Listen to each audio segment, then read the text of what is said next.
Assalamualaikum warahmatullahi wabarakatuh. Selamat malam pemirsa, apa kabar Anda?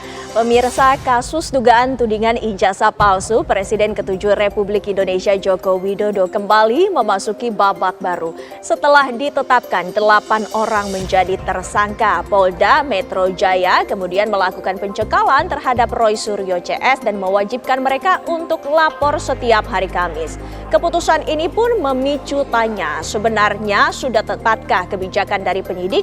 Kami akan membahasnya pemirsa bersama sejumlah narasumber. Saya Windy Wellingtonia. Dan bersama saya Vena Kintan, pemirsa, kami juga sudah siapkan beragam informasi menarik lainnya yang akan hadir menemani malam hari Anda. Langsung saja pemirsa, kita mulai Apa Kabar Indonesia Malam selengkapnya.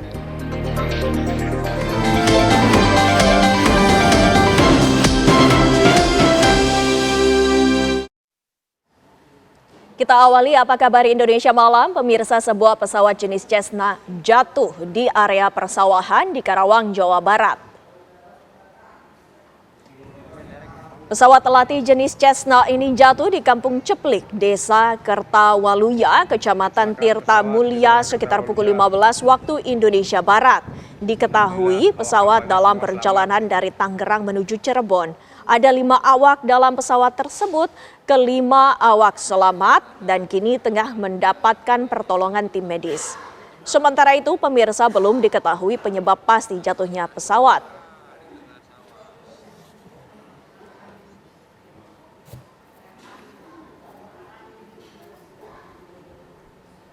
Tergelincir di tengah sawah di daerah Ceplik, di tengah-tengah sawah. Ini jatuh kapal. Tembok pembatas sekolah sepanjang 3 meter di wilayah Palmerah, Jakarta Barat roboh menimpa rumah dan sejumlah sepeda motor milik warga. Seperti inilah pemirsa kondisi lokasi kejadian robohnya tembok pembatas sekolah yang terjadi pada hari Kamis kemarin ketika hujan deras mengguyur Jakarta. Warga melihat air keluar dari celah-celah tembok hingga akhirnya roboh menimpa motor dan sebuah rumah milik warga. Atas kejadian ini, petugas kepolisian memasang garis polisi sebagai tanda agar tak ada warga yang melintasi lokasi tersebut. Ini sudah makanya sementara dimatikan dulu. Tertimbun 4. Wakil Presiden Republik Indonesia Gibran Rakabuming Raka bertolak ke Johannesburg, Afrika Selatan untuk mewakili Presiden Republik Indonesia Prabowo Subianto menghadiri konferensi tingkat tinggi KTT G20. Kehadiran Wapres dalam forum ini menegaskan komitmen pemerintah Indonesia dalam berperan aktif dalam pemulihan ekonomi global serta penguatan kerjasama internasional. KTT G20 Afrika Selatan akan berlangsung selama 2 hari. Wapres Gibran akan menyampaikan pidato posisi Indonesia terkait berbagai isu global prioritas. Selama rangkaian KTT G20, Wapres juga dijadwalkan melakukan sejumlah pertemuan bilateral dengan pemimpin negara sahabat.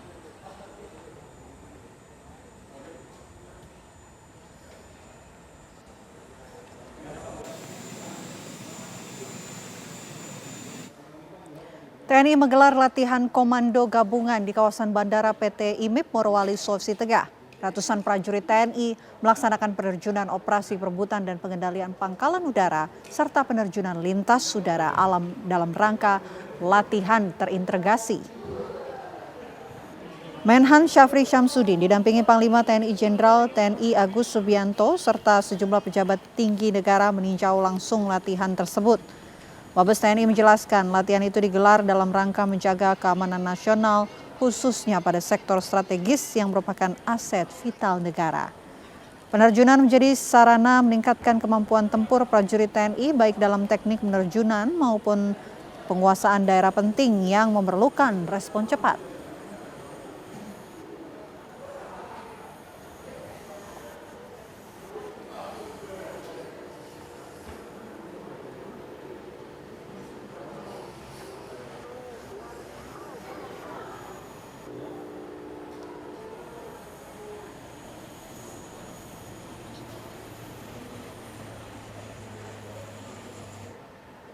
Menjelang Natal dan Tahun Baru, Kapolri Jenderal Listio Sigit Prabowo menghadiri apel Serawung Agung, kelompok jaga warga yang digelar di Mapolda Daerah Istimewa Yogyakarta.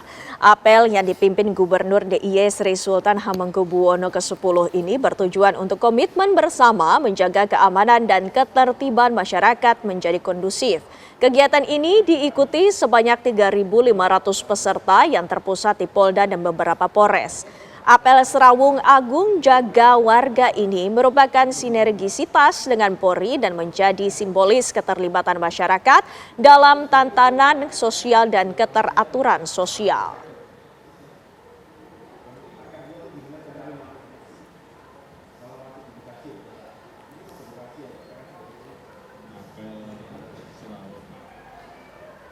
Kita ke informasi lainnya, pemirsa. Dampak erupsi Gunung Semeru pada hari Rabu lalu dinyatakan lebih luas dan masif dibandingkan tahun-tahun sebelumnya.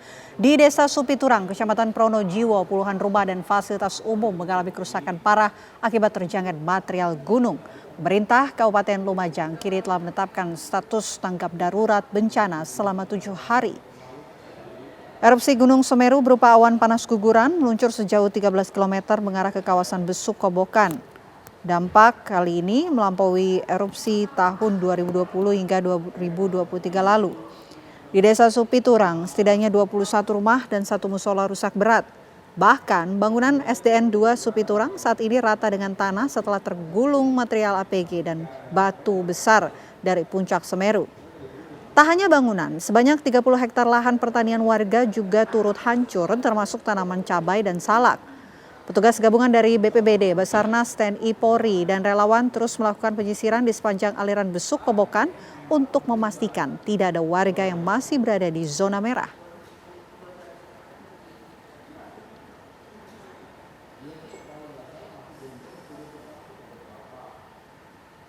Dan untuk mengetahui bagaimana perkembangan terkini pasca erupsi Gunung Semeru, langsung saja kita tanyakan kepada reporter TV One sudah ada Naufan Zam. Silakan Naufan.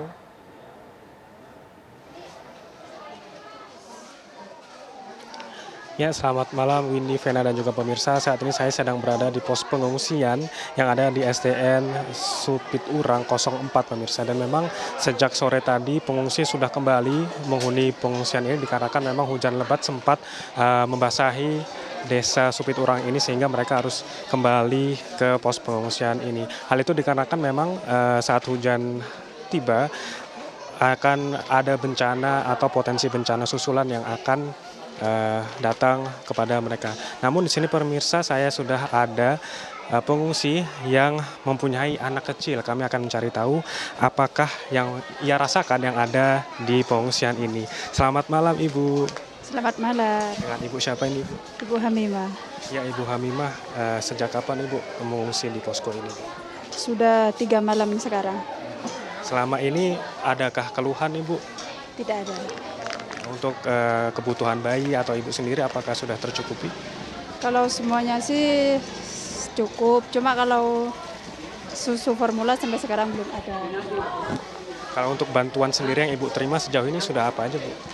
Ya seperti pampers itu aja, snack-snacknya anak-anak kecil gitu sudah, itu aja. Kemudian untuk anaknya sendiri Ibu apakah rewel sama bagaimana? Soalnya kan panas, banyak gitu.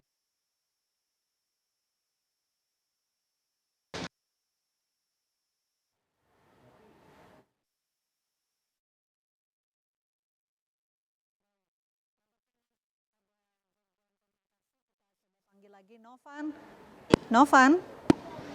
Ya, Ibu, semoga ya juga untuk anak bayinya Ibu. Iya. Ya pemirsa, itu tadi wawancara saya bersama Ibu Hamimah, salah satu ibu atau pengungsi yang memiliki anak kecil yang ada di SDN Supiturang 04 ini. Ia mengeluhkan bahwasanya memang ia masih kekurangan susu formula untuk bayinya begitu pemirsa, dan juga kondisinya memang sangat ramai, sangat padat oleh pengungsi sehingga anak kecil terutama untuk anak bayi tidak bisa merasa nyaman untuk berada di posko pengungsian ini. Mereka juga mengharapkan bahwasanya pemerintah dapat memberikan bantuan untuk bisa kembali ke tempat mereka atau bisa dipindahkan ke tempat yang lebih layak. Mungkin itu yang bisa saya kabarkan. Baik, dari posko pengungsian, terima kasih Novanzam atas laporan Anda dari Lumajang, Jawa Timur. Tetap jaga keselamatan Anda, selamat kembali bertugas.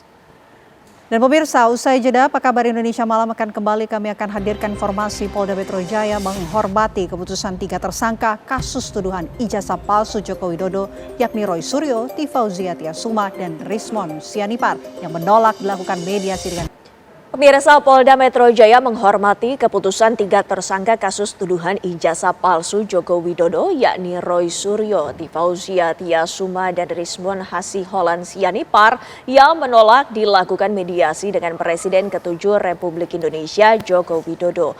Namun begitu, Polda Metro Jaya menegaskan selama proses penyidikan selalu mematuhi azas legalitas, profesional, proporsional, akuntabel, efektif, dan efisien.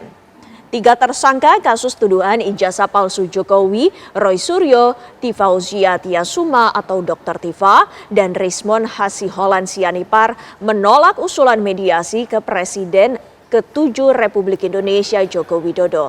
Mereka menilai yang telah dilakukan Joko Widodo merupakan perbuatan pidana sehingga tidak tepat jika diselesaikan lewat mediasi.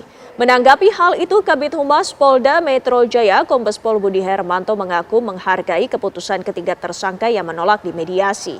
Namun dirinya menegaskan jika selama proses penyidikan, penyidik selalu mematuhi azas legalitas, profesional, proporsional, akuntabel, efektif, dan efisien. Sementara itu, pemeriksaan lanjutan terhadap ketiga tersangka masih diagendakan, mengingat penyidik akan melakukan pemeriksaan saksi dan ahli yang diajukan ketiga tersangka.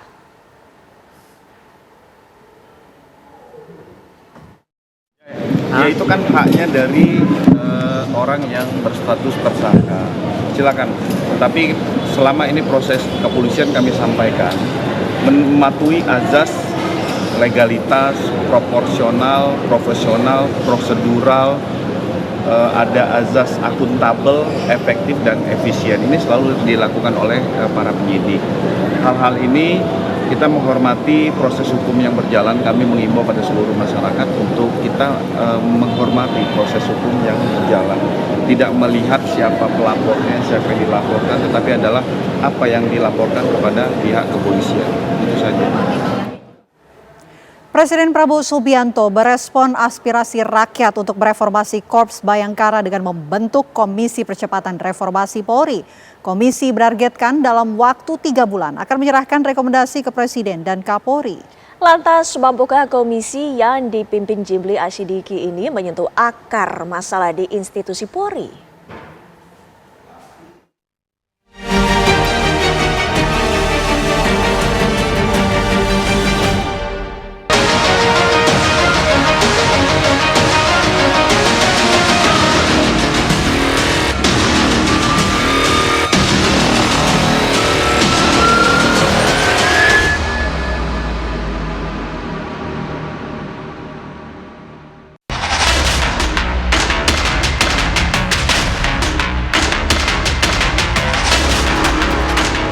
Desakan mereformasi Korps Bayangkara menggema ke istana.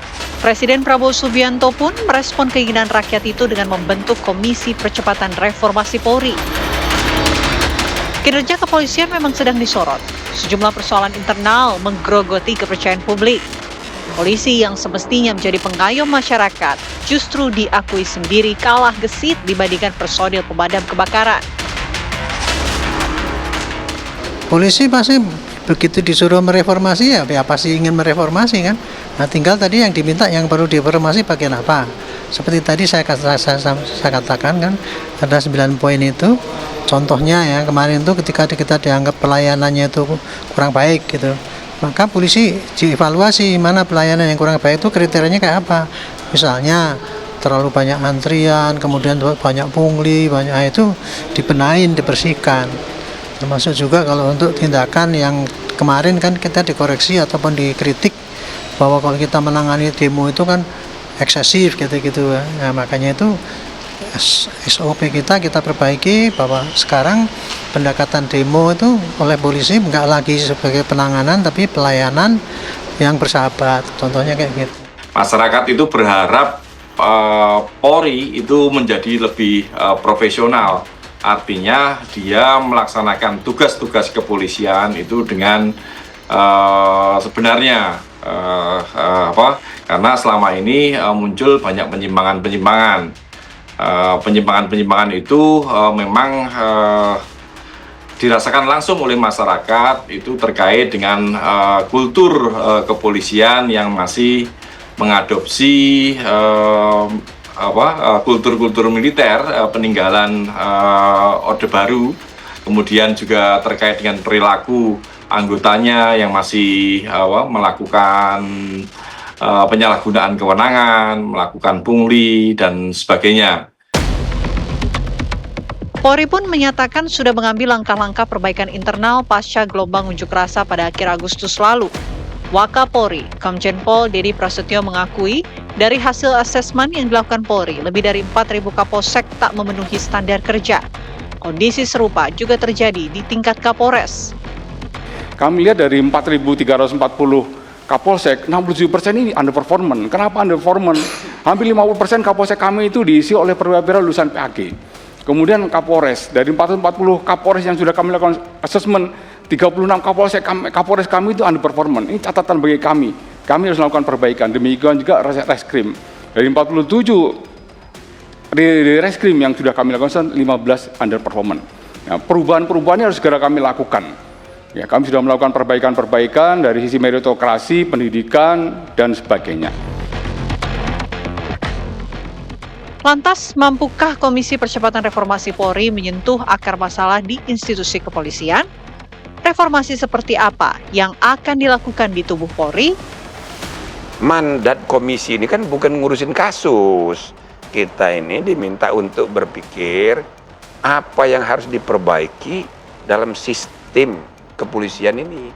Baik kelembagaannya, strukturnya, maupun instrumental, aturan-aturan instrumentalnya gitu kan, maupun budaya kerjanya. Nah, ini yang harus kita pikirkan.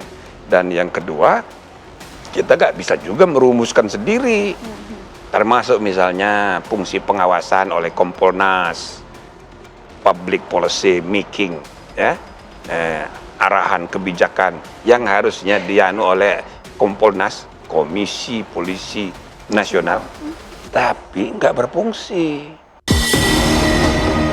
Usai resmi dilantik Presiden Prabowo, Komisi Percepatan Reformasi Polri langsung menggelar rapat perdana yang dihadiri oleh 10 anggotanya.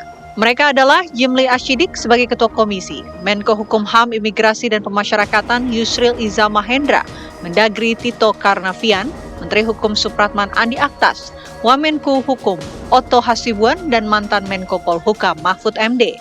Selain itu, komisi juga diisi oleh Kapolri Jenderal Listio Sigit Prabowo, Penasehat Khusus Presiden Ahmad Doviri, serta 2 mantan Kapolri, Jenderal Purnawirawan Idam Aziz dan Jenderal Purnawirawan Badrodin Haiti. Jadi bukan hanya rekomendasi yang bisa kita tulis, saya sendirian bisa nulis, ya kan? Profesor-profesor yang jadi anggota bisa aja nulis, tapi ya kan, itu tidak partisipatoris. Sedangkan masalah kepolisian sudah melibatkan emosi seluruh rakyat Indonesia. Nah, maka partisipatori, meaningful, participation seperti yang diputus oleh MK itu.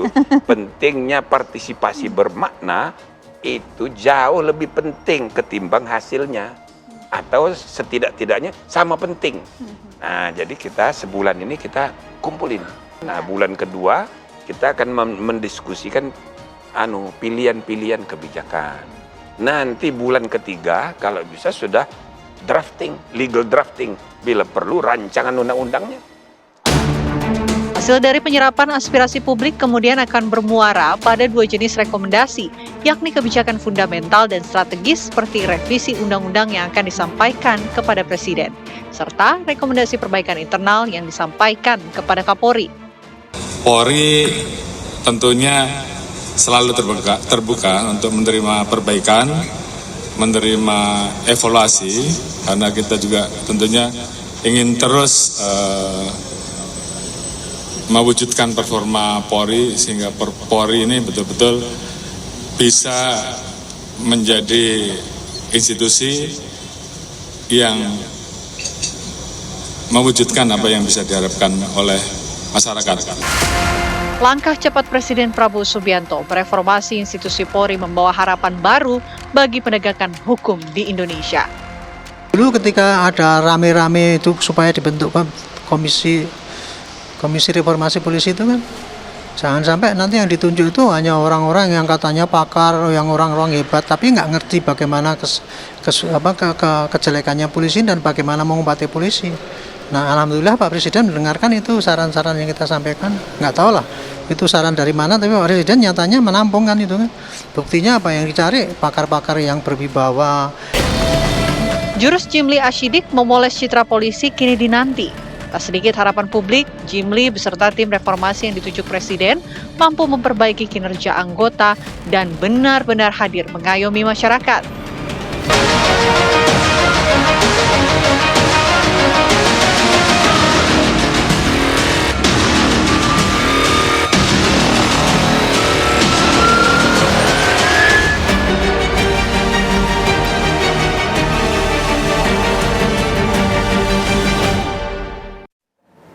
Pemirsa, Polda Metro Jaya resmi menetapkan Roy Suryo CS untuk pencekalan ke luar negeri dan mewajibkan mereka untuk melapor setiap hari Kamis. Apakah langkah yang diambil oleh penyidik ini sudah tepat? Kami akan hadirkan perbincangannya bersama sejumlah narasumber sesaat lagi.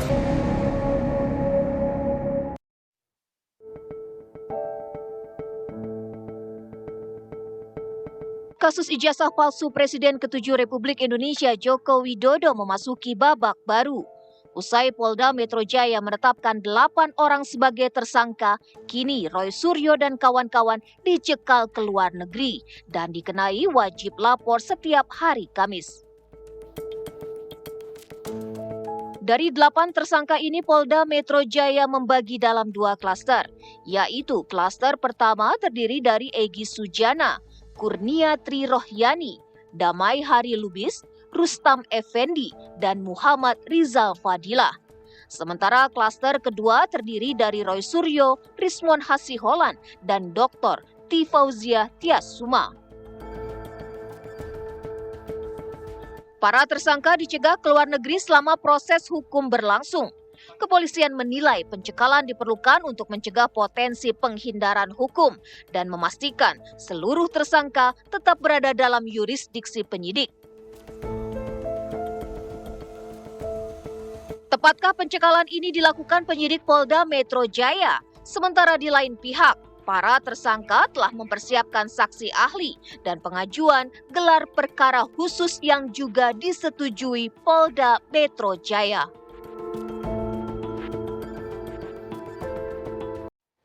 Pemirsa, Polda Metro Jaya resmi mencekal Roy Suryo CS dan mewajibkan mereka untuk melapor setiap hari Kamis. Pertanyaannya kemudian, apakah langkah ini sudah tepat yang dilakukan oleh penyidik? Kami akan membahasnya pemirsa bersama sejumlah narasumber yang saat ini sudah bergabung bersama kami. Di sebelah saya sudah ada Pak Arianto Sutadi yang merupakan penasehat ahli dari Kapolri. Selamat malam. Assalamualaikum. Terima kasih sudah hadir bersama kami Pak Arianto. Dan di sebelahnya pemirsa langsung saja kami menyapa sudah ada Bang Ade Darmawan yang merupakan perwakilan dari kubu pelapor. Selamat malam Pak Ade. Selamat malam Mbak Windy. Assalamualaikum. Terima kasih. Waalaikumsalam warahmatullahi wabarakatuh. Sehat-sehat selalu. Dan di sebelahnya langsung saja kita sapa Heri Firmansyah selaku pengamat hukum pidana. Selamat malam Bang Heri. Terima kasih sudah hadir bersama kami. Terima kasih undangannya. Assalamualaikum warahmatullahi wabarakatuh. Baik, dan kami juga akan menyapa yang sudah terhubung bersama kami, pengacara Roy Suryo CS, Profesor Denny Indrayana. Selamat malam, Assalamualaikum Prof. Denny. Selamat malam, Waalaikumsalam warahmatullahi wabarakatuh. Ya, Prof. Denny, langsung saja kami ingin menanyakan kepada Anda bagaimana perkembangan terbaru dengan adanya pencekalan yang dilakukan oleh Polda Metro Jaya, Prof. Ya, kalau pendekatannya pidana memang begitu ya, tidak sulit untuk memahami logika jalannya proses hukum pidana. Dan ujungnya kalau kemudian diprediksi itu ya bebas atau masuk penjara, kan begitu. Karena itu salah satu yang menjadi pemikiran saya untuk masuk ke wilayah kasus ini, meskipun tentu kita memahami perspektif pidana itu tidak bisa dihindarkan, sebenarnya saya memberikan tawaran yang lain begitu.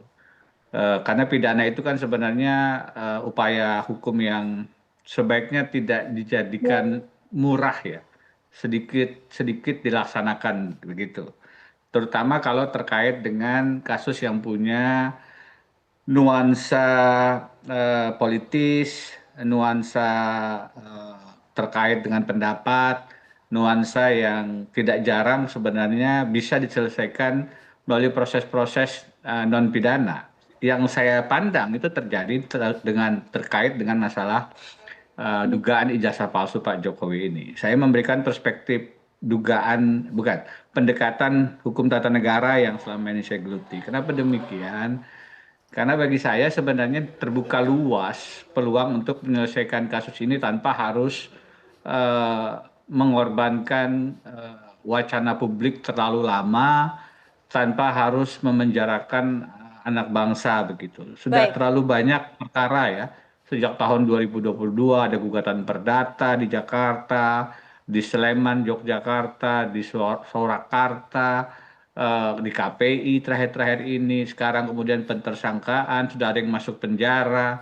Ini terlalu lama, dan kalau pendekatannya sebenarnya lebih ke arah non-litigasi, pendekatannya lebih ke arah menyelesaikan dengan menunjukkan ijazah aslinya. Salah satu yang paling penting dari perkara ini adalah bagaimana sebenarnya Pak Jokowi menunjukkan ijazah aslinya, diverifikasi, ada mediator yang menilai itu, dan kemudian kita sama-sama bisa menuntaskan persoalan yang sudah terlalu lama menarik energi bangsa ini ke hal yang seharusnya bisa kita tuntaskan tidak bertahun-tahun.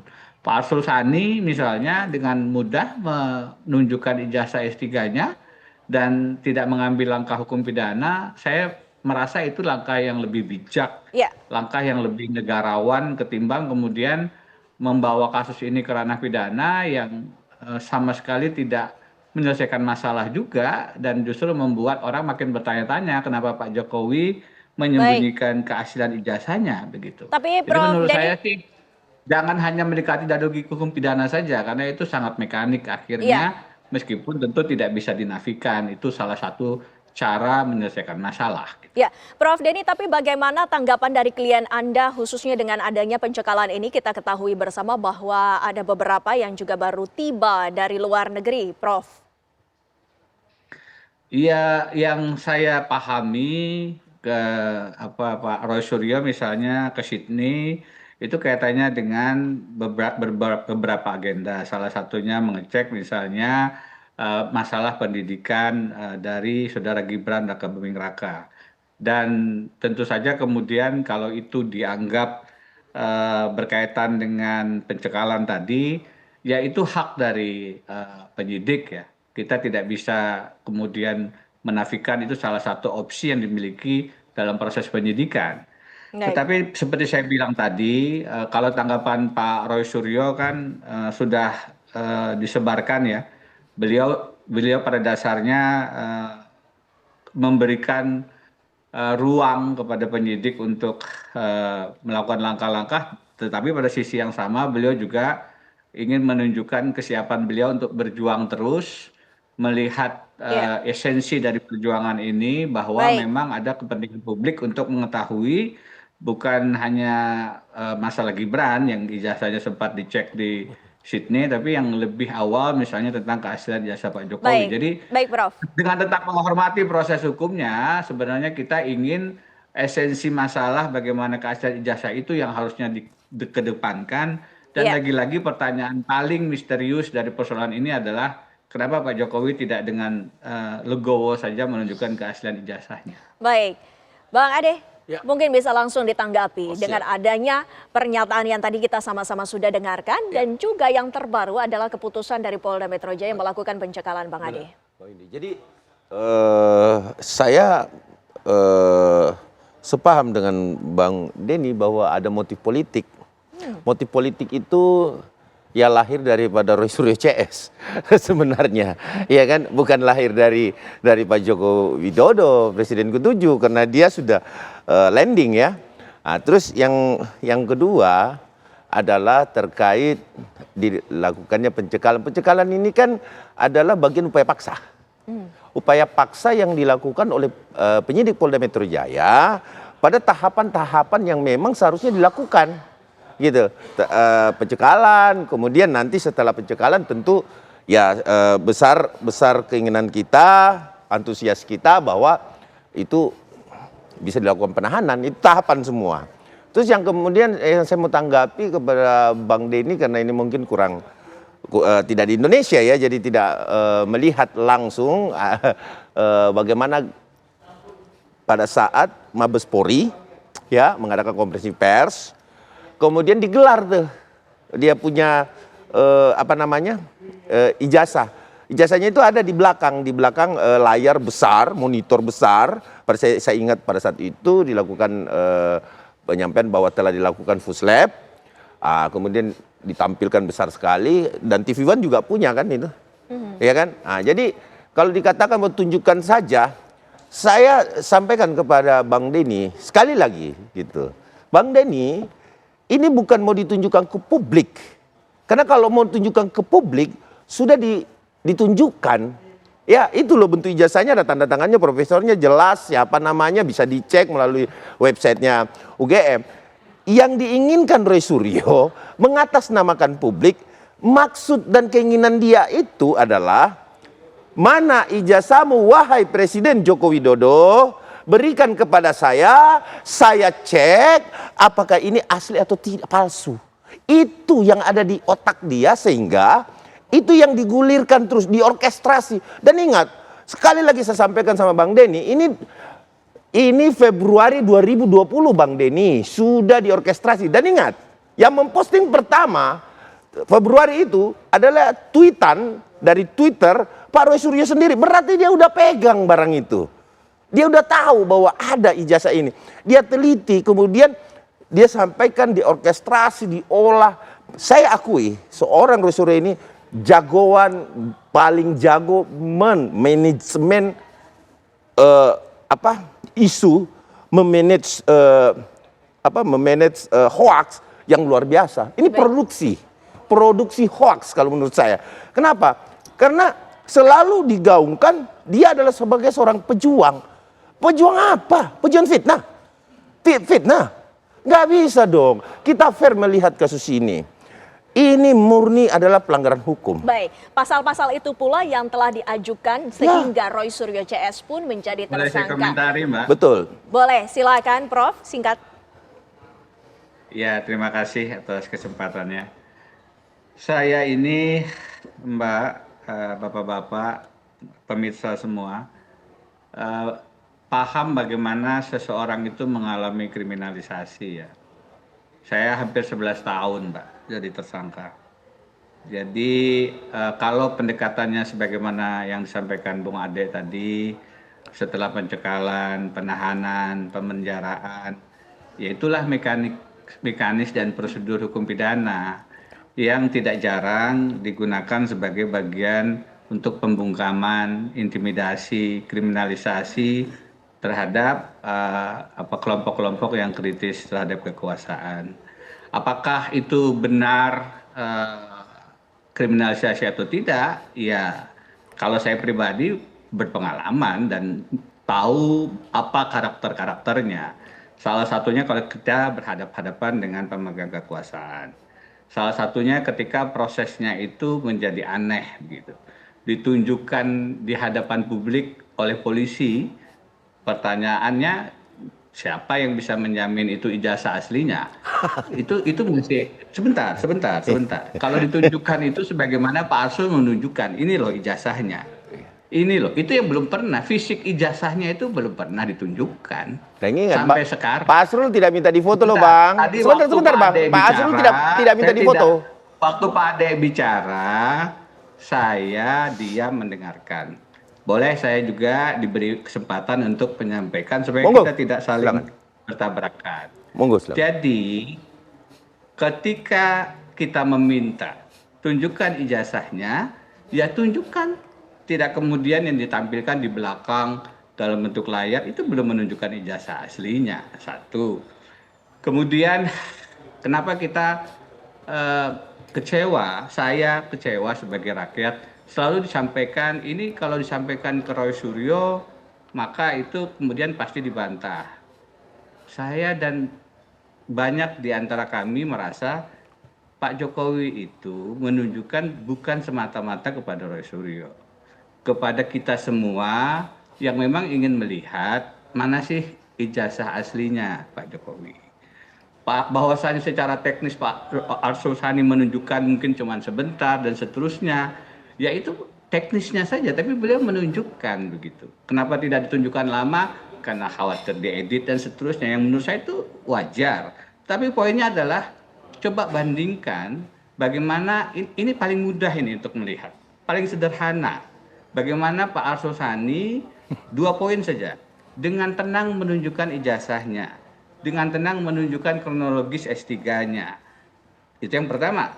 Pak Jokowi tidak. Yang kedua, mengambil sikap untuk tidak mempidanakan pelapornya, mengambil sikap untuk tidak membawa ke ranah pemenjaraan orang-orang yang menyoalkan S3-nya, dan menghormati itu sebagai bagian dari resiko sebagai pejabat publik yang dikritisi oleh pihak-pihak yang ingin mempertanyakan keaslian ijazahnya.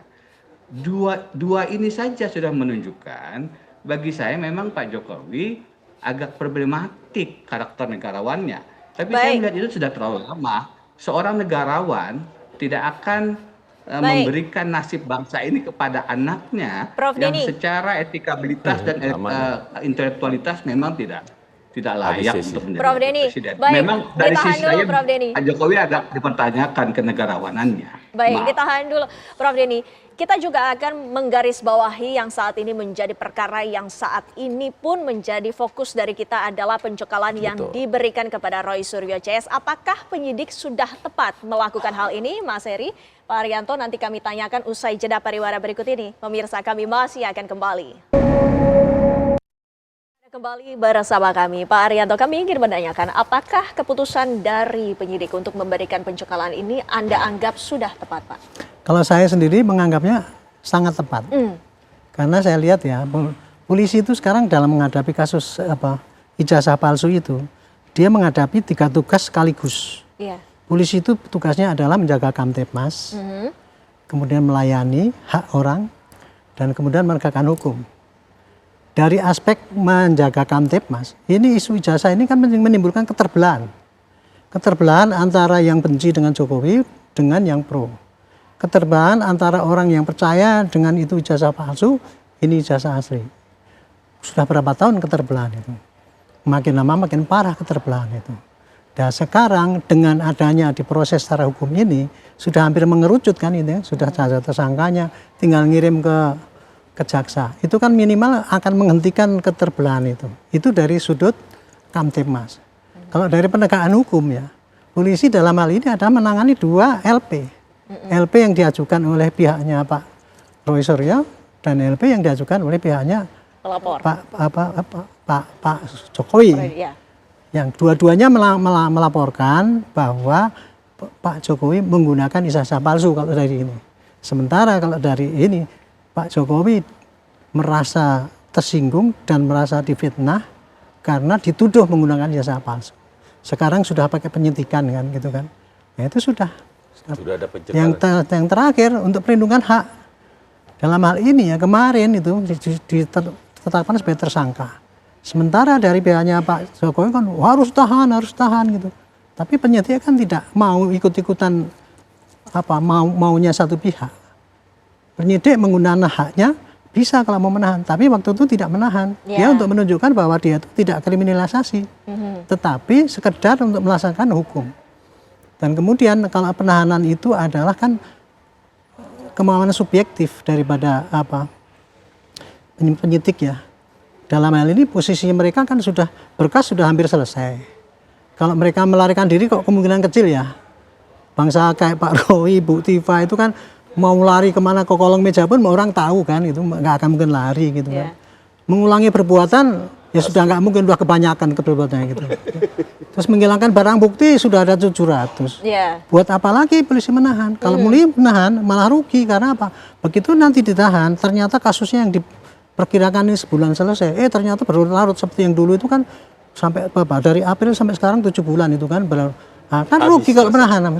Makanya itu dalam rangka tidak menahan itu ada dua tadi, melindungi hak-hak mereka praduga tak bersalah, tapi juga melindungi Pak Jokowi juga, prosesnya itu tetap berjalan. Jadi menurut saya tuh ya sangat tepat, kira-kira gitulah. Baik. Mas Heri, apakah seseorang yang sudah ditetapkan sebagai tersangka lantas dilakukan pencekalan, ini ada indikasi bahwa tersangka tersebut ingin berupaya untuk kabur dari proses hukum? Iya, kalau nuansa kebatinan penyidik saya nggak tahu ya. Tapi begini, bahwa apakah ini kemudian bagian dari upaya paksa sehingga dia punya tujuan sampai ke arah sana, dan mungkin pandangannya bisa berkaitan dengan syarat subjektif atau objektif penahanan tadi karena dicekal terlebih dahulu. Maka kalau kita melihat dari beberapa pendekatan berkaitan dengan contoh dari upaya paksa itu kan penggeledahan misalnya, penyitaan surat, penangkapan, penahanan, kan begitu. Tidak ada kata pencekalan di sana. Tapi kalau kita mencoba mencari definisi dari apa itu upaya paksa, itu kan adalah suatu tindakan penyidik untuk membatasi hak asasi seseorang yang dilakukan dalam tingkat penyidikan, penuntutan, atau pemeriksaan. Nah, kalau ini yang dimaksudkan kemudian ada rangkaian menuju ke sana, karena ini membatasi dulu wilayah hukum, dia tidak bisa keluar, maka bisa dikatakan itu membatasi hak asasi. Dan mungkin tujuannya ke upaya paksa tadi. Nah, kalau kembali ke upaya paksa berarti penahanan tadi kita akan bicara secara subjektifnya. Salah satunya adalah mungkin diduga ya, akan melarikan diri atau menghilangkan barang bukti. Nah, tentu ini jadi apa? Jadi posisi tawarnya penyidik karena tidak melakukan penahanan di awal tadi, karena dianggap ini masih proses penyidikan, begitu kan? Tetap dibutuhkan keterangannya, tapi kemudian keterangan itu bisa diberikan dalam waktu misal 1 minggu. Karena tadi ada wajib lapor di situ kan, dan ada pembatasan juga dalam pencekalan itu, tidak seumur hidup begitu, tidak selama dia menjadi tersangka, tapi bisa sampai maksimal 6 bulan atau nanti diperpanjang begitu. Dan sebenarnya Pak Bang Roy Suryo dan kawan-kawan juga punya hak untuk mengajukan keberatan. Nah, ini kan sesuai dengan misalnya Undang-Undang 6 tahun 2011 tentang imigrasi kan. Nah, ini tentu menurut saya hal yang harus dilakukan untuk disampaikan juga kepada orang yang dikenai pencekalan tadi, bahwa dia juga punya hak hukum untuk melakukan upaya keberatan tadi, begitu. Baik. Dan Prof Dini, di saat yang bersamaan kita ketahui bersama bahwa Roy Suryo CS ini juga mengajukan saksi maupun ahli serta gelar perkara khusus. Perkembangannya seperti apa? Ya, kita tentu mengikuti proses pidana ini ya. Melakukan langkah-langkah advokasi, meminta ada keterangan saksi ahli, meminta gelar perkara khusus, itu merupakan bagian di mana kita terus mengambil langkah-langkah mitigasi, advokasi berhadapan dengan kasus pentersangkaan ini. Apakah nanti akan muncul juga langkah-langkah hukum yang lain secara pidana, ada pra-peradilan, ada tadi misalnya keberatan terhadap pencekalan, itu semua tentu akan menjadi opsi yang perlu didiskusikan secara internal, dan putusan apa dari Mas Roy Suryo dan kawan-kawan yang akan menjadi instruksi kepada kami sebagai tim kuasa hukum. Tapi begini Mbak, lagi-lagi saya ingin menarik pola pikir masyarakat ini tidak hanya ke persoalan pidana tadi. Tadi saya katakan ya, kalau itu pendekatannya, maka memang pencekalan, penahanan, ada plus minusnya segala macamnya, pengadilan, itu memang satu hal yang pasti akan menjadi bahan diskusi. Cuman kalau saya melihatnya berbeda dengan Pak Ade, dengan segala hormat, tentu motifnya tidak semata-mata sebagaimana disampaikan tadi Bung Roy Suryo. Benar-benar setelah saya berdiskusi melihat perjalanan ini, yang memang ada semacam keraguan begitu tentang keasilan ijazah Pak Jokowi. Terlebih kalau tadi bicara pencekalan, ijazah Gibran Raka Buming Raka, atau soal bagaimana pendidikan Gibran Raka Buming Raka. Dan kalau perspektif itu yang dilihat, maka tidak heran kalau saya kemudian punya pemikiran ya memang ada soal ya. Kalau ijazah Pak Jokowi salah satu soal utamanya jelas adalah ijazah aslinya belum pernah ditunjukkan. Ini loh ijazah aslinya itu belum pernah ditunjukkan. Yang ditunjukkan berbagai macam format ijazah asli. Tetapi ijazah aslinya sendiri belum pernah muncul. Nah, itu menyebabkan berbagai ratusan barang bukti yang kemudian dijadikan dasar itu menjadi tidak bermakna ketika bukti utamanya sebenarnya tidak pernah muncul.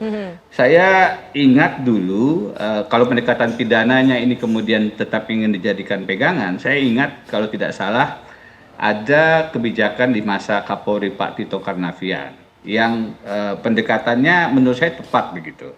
Ketika ada laporan tindak pidana korupsi, kemudian tersangkanya merasa yang melaporkan dia ini melakukan pencemaran nama baik, maka yang dilakukan adalah proses laporan pencemaran nama baiknya di hold dulu oleh teman-teman kepolisian. Yang dibuktikan adalah apakah betul ada tindak pidana korupsi atau tidak. Menurut saya itu pendekatan yang tepat begitu. Baik. Bahwasannya tindak pidana korupsinya kalau tidak terbukti ya tidak ada pencemaran nama baik. Kalau kemudian tindak pidana korupsi tidak terbukti, nah itu berarti memang ada kemungkinan pencemaran nama baik. Hal yang sama mestinya secara pidana juga dilakukan untuk kasus dugaan ijazah palsu. Terakhir Mbak, kalau dari perspektif pidana semacam itu, coba kita berpikir dari perspektif ketatanegaraan. Kenapa Pak Roy Suryo kemudian ada kemungkinan kriminalisasi? Kenapa ada dugaan kriminalisasi? Karena bukan hanya ijazah Pak Jokowi yang sedang diteliti sebenarnya, tapi juga pendidikan Saudara Gibran Rakabuming Raka yang kemudian menghadirkan berbagai persoalan dan itu bisa menjadi pintu masuk, maaf ini penting, pemakzulan, dan karenanya itu menjadi satu perspektif yang tidak bisa dinafikan. Kalau betul ternyata ada persoalan dengan keabsahan Saudara Gibran Rakabuming Raka dengan sekolahnya, maka Undang-Undang Dasar kita mengatakan salah satu impeachment article adalah ketika tidak lagi memenuhi syarat sebagai calon presiden atau wakil presiden. Dan dengan melakukan langkah-langkah pemidanaan semacam ini, itu bisa kemudian menyebabkan upaya advokasi yang menyoal tentang ijazah Gibran Rakabuming Raka juga kesulitan untuk dihadirkan di hadapan publik. Itu juga harus dihitung sebagai salah satu indikasi bahwa ini potensi kriminalisasinya jangan ditutup pintunya. Kemungkinan itu bukan tidak ada, demikian. Baik, Prof. Denny. Bang Ade, disimpan dulu apa saja yang ingin diutarakan pendapatnya karena sayang sekali kita harus jeda sejenak. Pemirsa, usai jeda kami masih akan kembali. Ada masih bersama kami di Apa Kabar Indonesia Malam. Bang Ade, kita ketahui ada silang pendapat ini ternyata dari Prof. Denny dan juga apa yang disampaikan oleh Bang Ade sebelumnya. Mungkin ingin menanggapi lagi apa yang disampaikan oleh Prof. Denny sebelumnya? Bahwa kalau terkait bahwa yang tadi disampaikan Bang Denny bahwa udah negarawan, sampaikan saja, tunjukkan saja. Saya sampaikan sama Bang Denny, emang lu Roy siapa? Hah? Kau siapa? Mau disampaikan nih teliti ijazah saya. Departemen bukan. Peneliti juga abal-abal. Nih sorry nih. Gitu loh. Di apa penelitian kamu? Gitu loh. Penelitian video. Mau disamakan dengan analog. Ini fuslab, bos. Ini uji kertas. Uji fisik analog ini, analog, bukan kakak elektronik nih yang mau diuji secara forensik digital. Tapi kalau yang perlu saya sampaikan bahwa di sini ada penyidik di sini sudah melakukan rangkaian penelitian, ya kan? Penelitian juga di Puslapfor, jelas itu diteliti di situ. Terus oh ya udah legowo aja, tunjukin ke siapa? Pendukung Mas Roy CS gitu, yang kalah pilpres kalau ada politiknya nih, ya kan? Yang kalah pilpres gitu loh, lihat nih, ya kesempatan dia dong, nggak itu logika saya tidak masuk Mbak untuk memberikan, ya sorry nih Bang Denny, untuk memberikan kepada kalau saya pun ya memberikan pada orang yang membenci saya. Iya kan? Yang sudah mengorkestrasi produksi hoaks dari tahun 2020, ya kan? Enggak lah. Enggak seperti itu. Jadi kalau memang mau dibuktikan, ya situ dong buktikan kalau ini palsu, kan Anda yang menuduh. Iya kan? Anda yang menuduh, Anda buktikan ini palsu. Iya kan, sederhana kok. Tapi kan Anda tidak bisa membuktikan itu. Semua penelitian yang Anda lakukan, teman-teman lakukan ini penelitian abal-abal. Bukan penelitian sesungguhnya, karena penelitian sesungguhnya adalah ini ada nggak sih alatnya Mas Roy? Satu aja yang saya mau tanya pada Bang Denny. Ada nggak alat uji kertasnya Roy Suryo? Baik. Tahu nggak di Puslapor Mabes Polri itu? Harganya puluhan miliar, bahkan ratusan miliar, Pak. Hanya untuk menguji tinta loh. Ini alatnya ini luar biasa dan itu sudah bersertifikat. Bahkan ya saya sering berkunjung ke Puslap karena saya banyak kasus menangani tentang pemalsuan tanda tangan, pemalsuan akte dan lain sebagainya. Itu kan di Puslap. Kami sering kunjungan, kami ngobrol dengan orang-orang Puslap. Bahkan mereka menerima dari FBI, Malaysia, bahkan terakhir waktu pertama kali di Puslap itu ijazah Pak Joko Widodo itu sebelumnya 1 bulan sebelum masuk berkas Pak Joko Widodo itu datang Bang, saya sempat ngobrol dengan pimpinan Puslapnya mengatakan bahwa datang dari FBI ya beberapa negara-negara lain juga ikut datang dan menjadi contoh ya bahwa Puslap kita ini betul-betul kredibel, betul-betul bersertifikat. Jadi sudah lagi nih, jangan hal-hal begini mau dimainkan oleh 3 orang yang sampai ke kuburan. Nah, ini etikanya nggak ada. Masuk kategori biadab. Iya kan? Jangan ngomong gitu lah, Pak. Iya, masuk. Kenapa? Etikanya tidak ada, Mbak. Bayangin orang datang ke dalam ke kuburan.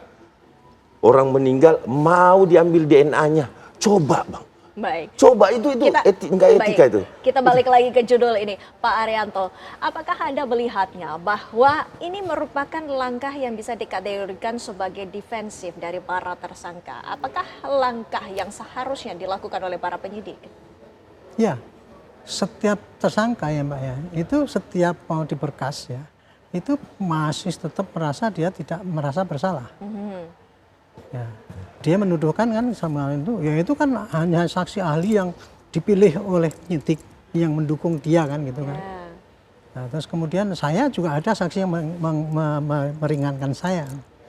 Padahal dari awal dulu penyidik itu memberikan kesempatan pada mereka itu untuk membuktikan bahwa mereka itu tidak bersalah. Mulai dari penyelidikan ketika dipanggil sebagai saksi terlapor, kan dipanggil sebagai penyelidikan itu. Kan dipanggil klarifikasi kan. Pada saat klarifikasi itulah dia mestinya membawa bukti-bukti yang bahwa dia itu tidak bersalah, dia itu tidak memfitnah, dia itu tidak mengapa-ngapakan. Entah itu buktinya dari yang dia sendiri atau bukti fisik ataupun saksi ahli yang bisa diajukan. Ketika itu dia dikasih kesempatan, tapi dulu kan tidak datang dia. Saya ditanya yang nggak kait-kaitan ya saya ngapain? Sudah tak ingatkan juga, ini kesempatan Anda untuk membawa bukti-bukti itu kan gitu kan.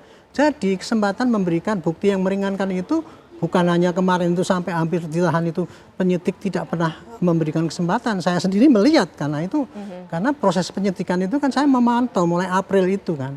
Sejak dia dipanggil sebagai penyelidikan saya kasih kesempatan. Bahkan ketika ada permintaan gelar itu saya wanti-wanti ya, Pak Adi juga ada waktu itu.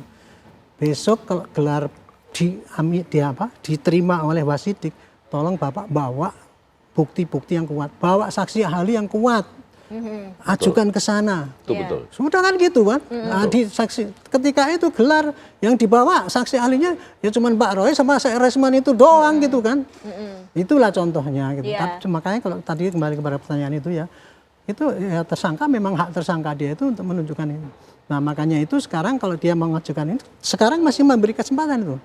Oke lah kita tunggu mana yang yang meringankan dia. Itu nanti kalau memang itu ya pasti direcord oleh itu dan kemudian pasti akan dikirimkan ke kejaksaan. Intinya penyidik ini ingin menjamin bahwa dia itu jujur lah.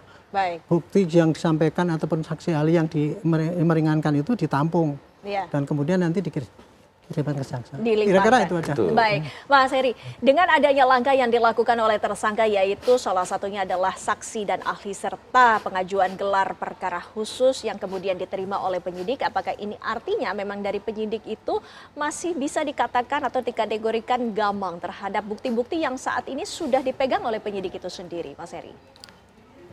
Menurut saya tidak ke arah sana ya, bahwa memang semestinya yang dilakukan oleh penyidik adalah memberikan akses luas-luasnya bagi mereka yang berhadapan dengan hukum tadi, apalagi posisi sebagai terlapor, untuk melakukan pembuktian. Nah, masalah utamanya menurut saya isu yang paling seksi di situ adalah begini Mbak Windy, terkait dengan akses terhadap bukti tadi. Sejauh mana pihak dari si terlapor tadi itu bisa mengakses bukti tersebut. Karena yang didalilkan kan adalah asli atau tidak. Tentunya dia harus pegang dulu asli atau tidaknya.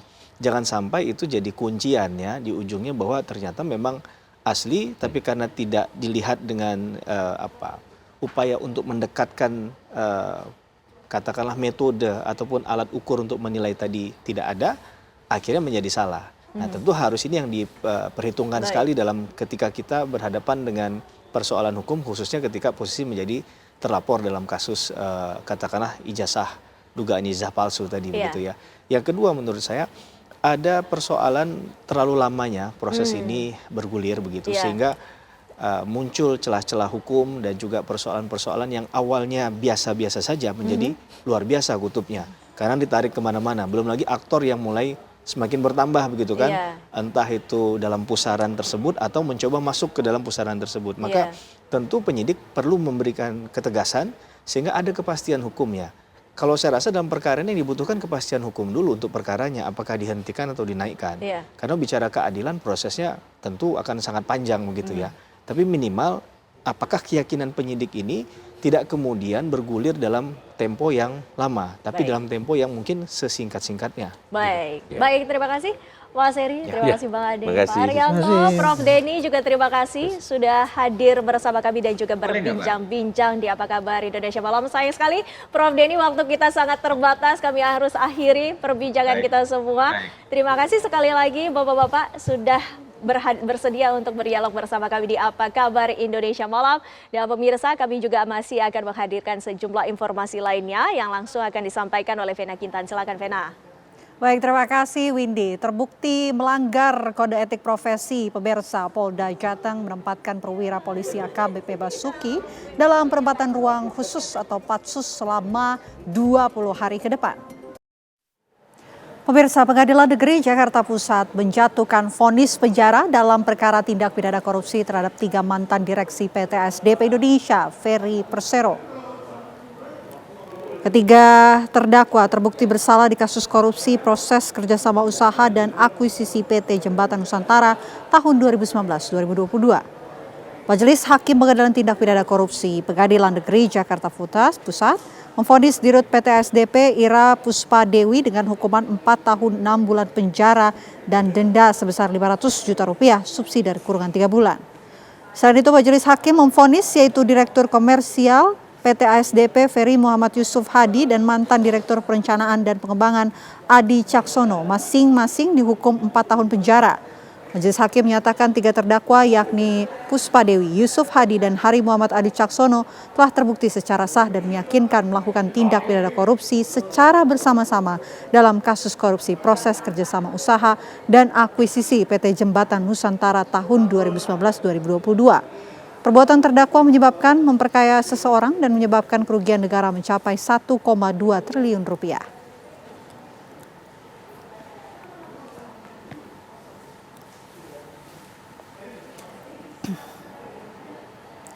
Polda Lampung masih terus mendalami penemuan puluhan paket berisi puluhan ribu diduga pil ekstasi dari dalam minibus yang mengalami kecelakaan di jalur tol Bakauheni, Trembanggi Besar, Lampung Tengah. Beginilah rekaman video penemuan 34 paket berisi 75.000 diduga pil ekstasi di sebuah minibus berwarna hitam yang terjadi kecelakaan di jalur tol Trans Sumatera kilometer 136B, ruas Bakauheni, Trembanggi Besar, Lampung Tengah. Mobil ditemukan dalam kondisi ringsek berat, namun tidak ditemukan pengemudi maupun penumpangnya di sekitar lokasi kejadian. Dalam pemeriksaan kendaraan, petugas awalnya menemukan 1 buah tas yang berisi ribuan butir pil ekstasi dan alat hisap sabu. Petugas pun langsung menyusuri sekitar TKP dan kembali menemukan 5 tas lain yang juga berisi ribuan butir pil ekstasi. Dari perkiraan pil ekstasi yang ditemukan dalam peristiwa itu berkisar 34 bungkus berisi 75.000 butir. Polisi menduga mobil yang diduga akan mengirim narkoba dalam jumlah besar ini menabrak bagian belakang truk saat sedang melaju.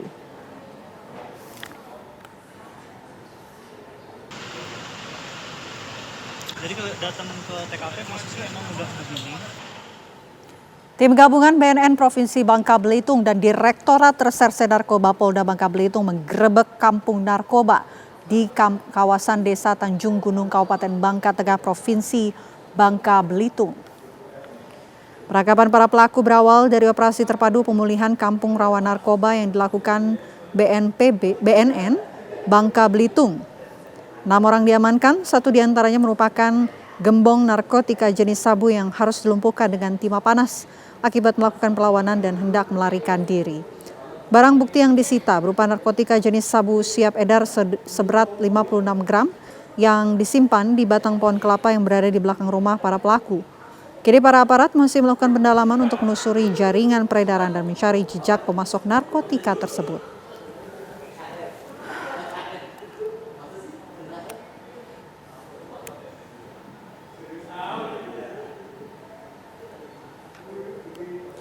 Tim Inafis Polda Jatim dan Brimob bersama Polres Bangkalan melakukan olah TKP lanjutan usai tewasnya 6 santri Pondok Pesantren Tahfiz Jabal Quran yang tenggelam di kubangan air bekas galian C di Desa Parseh, Desa Jedih, Kecamatan Socah, Bangkalan. Tim Inafis Polda Jatim bersama Brimob Polda Jatim dan Polres Bangkalan melakukan olah TKP di tempat galian C yang lokasinya tak jauh dari pondok pesantren para korban. Petugas ingin memastikan penyebab kematian ke-6 korban santri dan melakukan pengecekan kedalaman air di tempat galian C tersebut. Hasilnya diketahui tidak ada kandungan zat berbahaya dalam air maupun di sekitar lokasi. Sedangkan kedalaman kubangan ini diketahui sekitar 1,5 meter dengan bagian bawah berupa lumpur kapur yang tebal.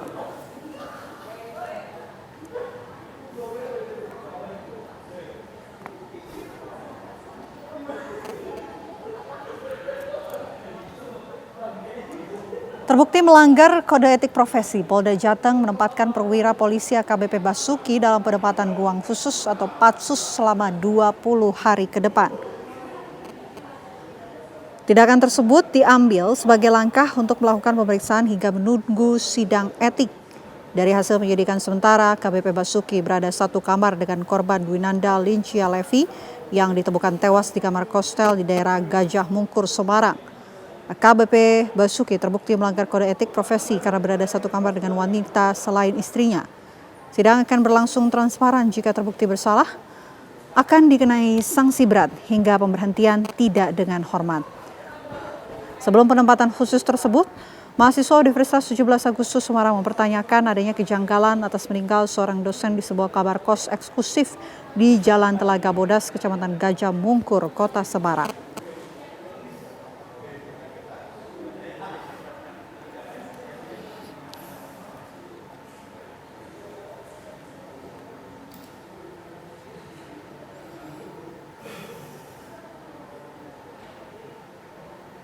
Ya, kita akan update perkembangan terbaru pengungkapan kasus. Kami sudah terhubung bersama dengan kuasa hukum dari korban, ada Pak Zainal Abidin Petir. Selamat malam Pak Zainal.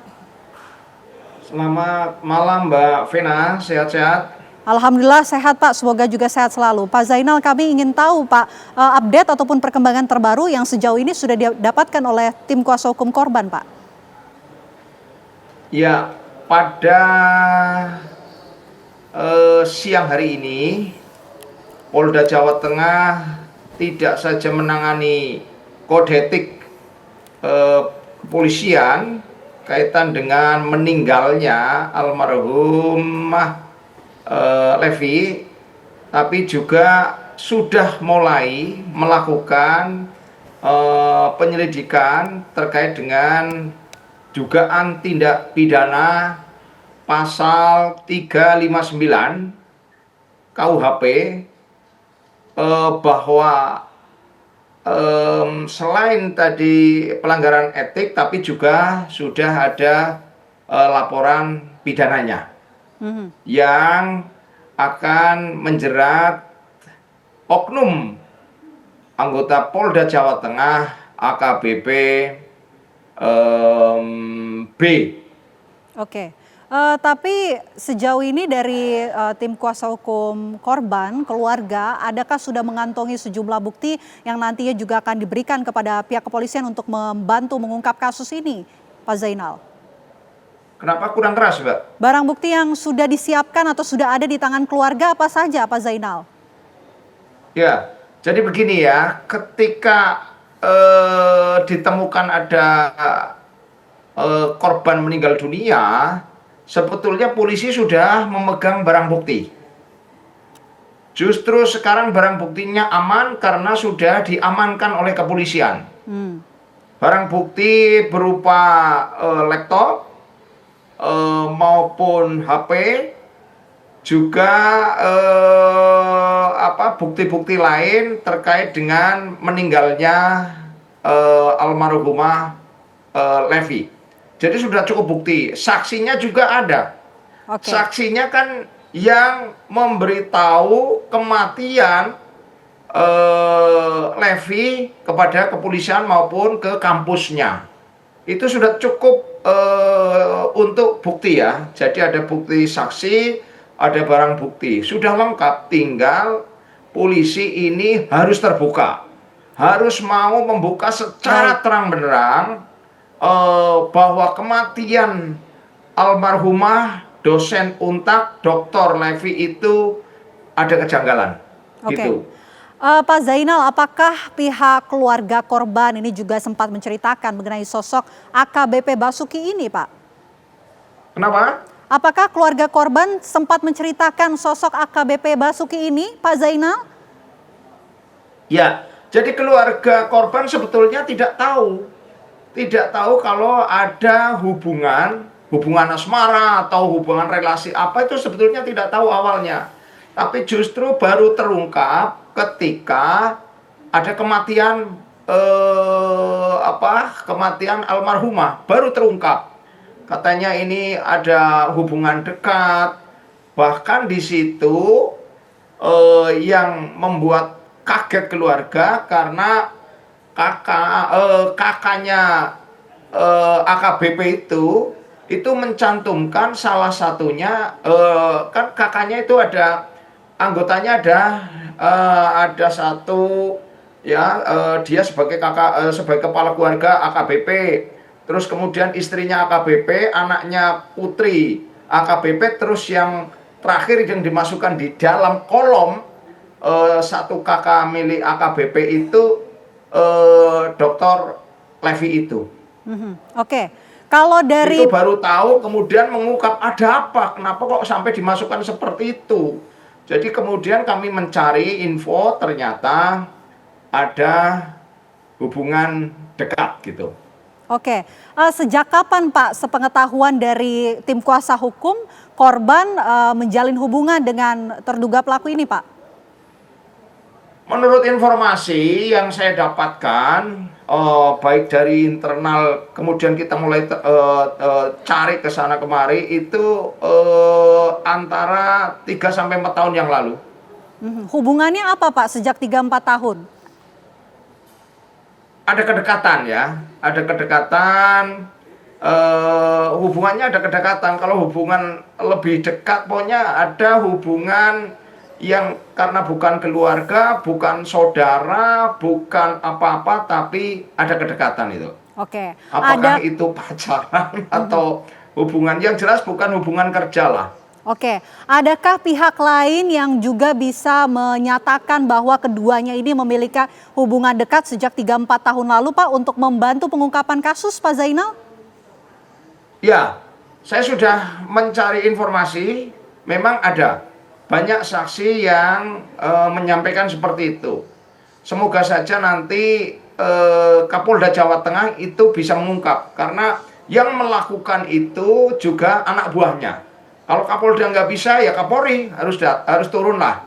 Karena kan ada relasi kuasa ya, kalau dalam hal ini mestinya cukup Kapolda saja mengungkap kenapa matinya Devi itu dikaitkan dengan anak buahnya yang berpangkat perwira menengah. Oke, Cepat baik. sekali kalau Kapolda Jawa Baik. Tengah mau mengungkap, cepat sekali. Baik. Apalagi sekarang sudah proses ada LP model B, model A. Jadi selain etik kena sanksi etik, juga ada tindakan kriminal. Ada laporan model A, di mana laporan model A adalah laporan polisi yang ditemukan, yang dilakukan, yang diketahui oleh polisi bahwa ada dugaan tindak pidana yang dilakukan oleh perwira menengah AKBP B. Oke, baik. Terima kasih Pak Zainal Abidin telah bergabung bersama kami. Tentu kami tunggu ya update ataupun informasi terbaru tentang mengenai terima pengungkapan kasih, kasus ini. Terima kasih Pak, semoga sehat selalu. Vena, semoga polisi tidak takut untuk mengungkap dan masyarakat biar tahu secara terang benderang baik. dan Terima kasih, Pak. jangan menutupi kasus ini supaya kepolisian baik. Baik, terima kasih Pak Zainal. Dan pemirsa, kami jeda terlebih dahulu. Usai jeda, Apa Kabar Indonesia Malam akan kembali untuk Anda. Kami akan hadirkan informasi Direktorat Reserse Kriminal Khusus Polda Metro Jaya mengungkap kasus dugaan tindak pidana penyeludupan pakaian bekas. Eksekusi sebuah rumah mewah di Batam, Kepulauan Riau berlangsung ricuh. Ahli waris pemilik rumah menghalangi petugas pengadilan negeri yang akan mengosongkan rumah.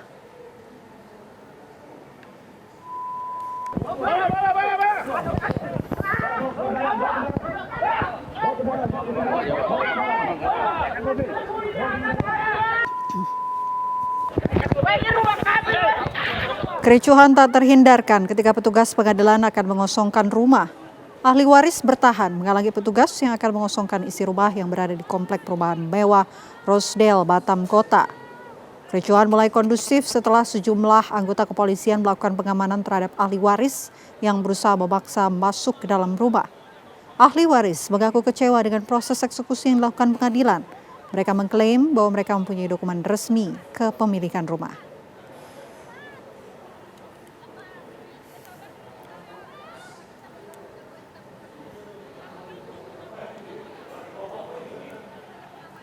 Direktorat Reserse Kriminal Khusus Polda Metro Jaya mengungkap kasus dugaan tindak pidana penyeludupan pakaian bekas impor Balpres dengan total 439 koli yang disita dari 2 lokasi berbeda. Pakaian bekas yang disita berasal dari Korea Selatan, Cina, dan Jepang. Total nilai barang yang datang dari 3 negara tersebut mencapai 4,2 miliar rupiah. Pengungkapan kasus terjadi di 2 lokasi di Jalan Samudra, Duren Sawit, Jakarta Timur pada 11 November 2025 dan kilometer 19 Tol Jakarta Cikampek, Kecamatan Tambun, Kabupaten Bekasi pada 16 November. Modus operandi memasukkan barang pakaian bekas impor dari Korea Selatan untuk diedarkan di beberapa wilayah di DKI dan sekitarnya. Polisi menyita sejumlah barang bukti berupa 439 bal pakaian bekas, truk cold diesel, 2 fuso, 3 pick-up, dan telepon genggam milik pelaku. Nantinya barang bukti pakaian bekas akan dimusnahkan dan hanya disisakan untuk bukti persidangan. Kini para pelaku dijerat Undang-Undang Perdagangan dan tindak pidana pencucian uang.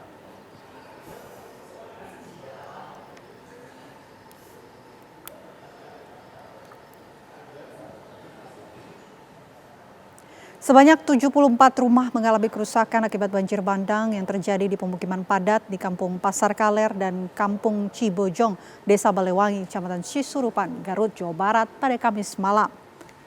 Pasca air surut, ratusan warga mulai membersihkan lumpur, puing hingga sampah yang menutup jalan dan halaman rumah mereka. Proses pembersihan sendiri membutuhkan waktu lama dan alat berat karena lumpur yang dibawa oleh air bah sangat tebal hingga menutup rumah-rumah warga. Menurut data sementara dari pemerintah Desa Balewangi, terdapat 7 rumah rusak dari jumlah total 74 rumah yang dilaporkan terkena dampak bencana tersebut.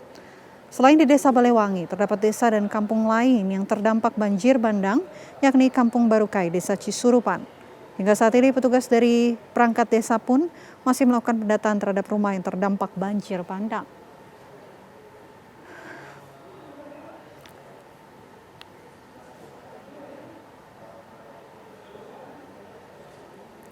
Hari ke-6 pasca bencana tanah longsor di Dusun Situkung, Kecamatan Pandanarum, Kabupaten Banjar, Negara Jawa Tengah, petugas tim SAR gabungan melanjutkan operasi pencarian korban yang belum ditemukan.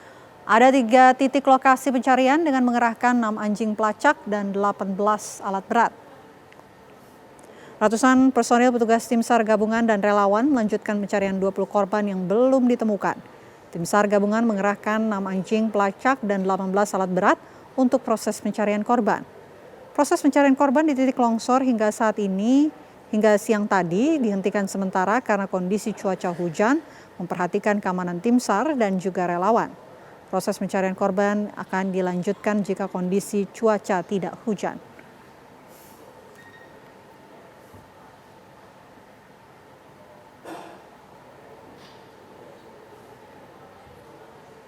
Untuk perkembangan terbaru pemirsa, kami sudah terhubung bersama rekan kami ada Budi Zulkifli dari Banjarnegara. Selamat malam Budi, bagaimana informasi terbaru yang Anda bisa sampaikan di sana? Silakan.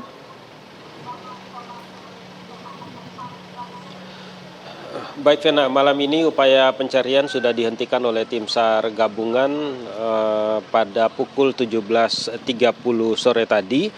Sepanjang hari ini yang menjadi kendala utama proses pencarian adalah hujan deras yang terus mengguyur wilayah Pandan Arum, Banjarnegara, Jawa Tengah ini.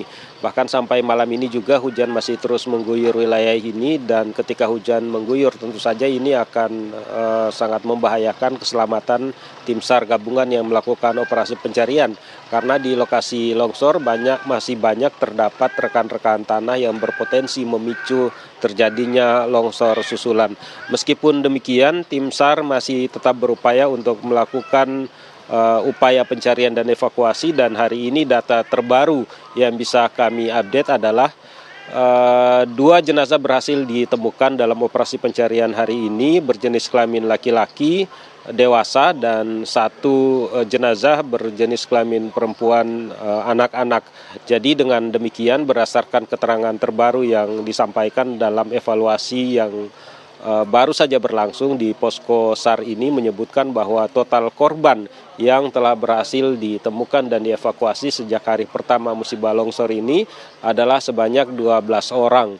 Sementara 16 orang lainnya masih dilaporkan hilang dan terus dalam proses pencarian yang dilakukan oleh tim SAR gabungan. Ini adalah hari ke-6 pencarian korban longsor di Banjarnegara. Tim SAR membagi dalam 3 sektor pencarian, yaitu sektor A, B, dan C, di mana sektor A informasinya adalah merupakan sektor yang paling banyak laporan korban hilang di wilayah tersebut. Totalnya ada 16, namun sebagian sudah berhasil dievakuasi. Sementara di sektor B yang dekat dengan mahkota longsor ada 6 korban yang dari sepanjang pengamatan kami di sektor itu belum ada temuan korban. Sementara di sektor C yang paling terdekat dengan lokasi pemukiman di bagian bawah ini sejauh ini sudah ada beberapa korban yang berhasil dievakuasi dari sana. Selain mengevakuasi para korban, tim SAR juga menemukan sejumlah body part, namun sejauh ini belum bisa dipastikan atau diidentifikasikan body part ini atas nama siapa begitu atau identitasnya siapa. Sementara ini masih dalam proses pemeriksaan tim DVI yang bertugas di sini. Untuk sementara begitu perkembangan terbaru malam ini yang bisa kami kabarkan dari Pandan Arum, Banjarnegara, Jawa Tengah. Kita kembali ke Jakarta. Terima kasih Budi Zulkifli atas laporan Anda langsung dari Banjarnegara, Jawa Tengah. Pemirsa, sebuah pesawat jenis Cessna jatuh di area persawahan di Karawang, Jawa Barat. Pesawat latih jenis Cessna ini jatuh di Kampung Ceplik, Desa Kertawaluya, Kecamatan Tirtamulya, sekitar pukul 15 waktu Indonesia Barat. Diketahui pesawat dalam perjalanan dari Tangerang menuju Cirebon. Ada 5 awak dalam pesawat tersebut. Kelima awak ini dinyatakan selamat pemirsa dan kini tengah mendapat pertolongan dari tim medis. Belum diketahui penyebab jatuhnya pesawat Cessna tersebut.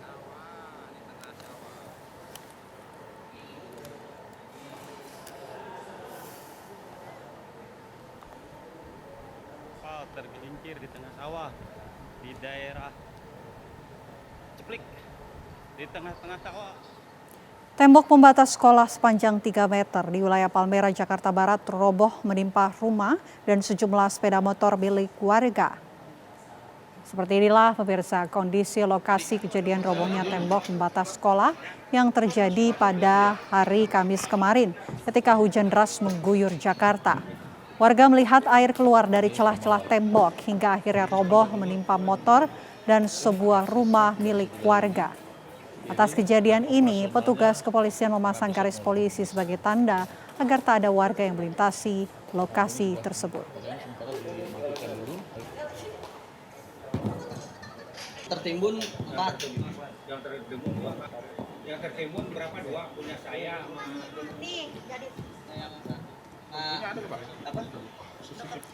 Informasi tadi sekaligus menutup perjumpaan kita di Apa Kabar Indonesia Malam. Saya Vena Kintan. Dan saya Winnie Welitoria pamit undur diri. Terima kasih atas perhatian Anda. Selamat malam, sampai jumpa.